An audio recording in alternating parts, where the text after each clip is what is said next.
दूसरे दिन क्लास में दाखिल होते ही प्रोफेसर अंसारी ने ब्लैक बोर्ड पर एक बड़ा सा सफेद कागज चिस्मा कर दिया।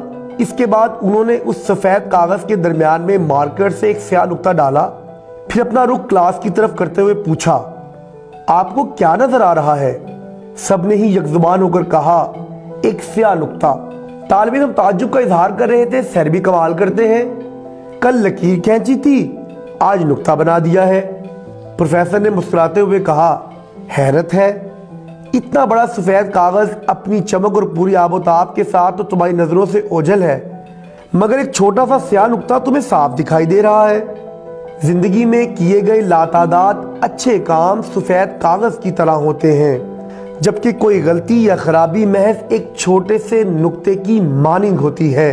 लोगों की अक्सरियत दूसरों की गलतियों पर तवज्जो ज्यादा देती है, लेकिन अच्छाइयों को नजरअंदाज कर देती है। आपकी सारी जिंदगी की अच्छाइयों पर आपकी एक कोताही या किसी गलती का एक स्याह नुक्ता उनको ज्यादा साफ दिखाई देता है। आप आधा गिलास पानी का भरकर अगर 100 लोगों से पूछेंगे तो कम से कम 80% कहेंगे आधा गिलास खाली है और 20% कहेंगे कि आधा गिलास पानी है।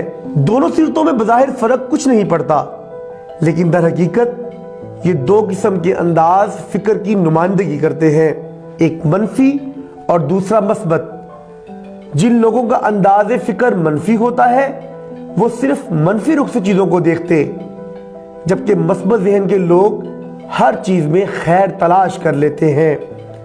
हमारी ज़िंदगी के मामलात में लोगों के रद्द-ए-अमल गहरे असरात मुरतब करते हैं। लोग क्या कहेंगे जैसे रवायती जुमले हमें हमेशा दो राहों पर गामजन कर देते हैं। ये दो राही फैसला लेने में सबसे बड़ी रुकावट बन जाती है। इस सूरत हाल में सिर्फ नफ्सियाती उलझन का शिकार होकर रह जाते हैं।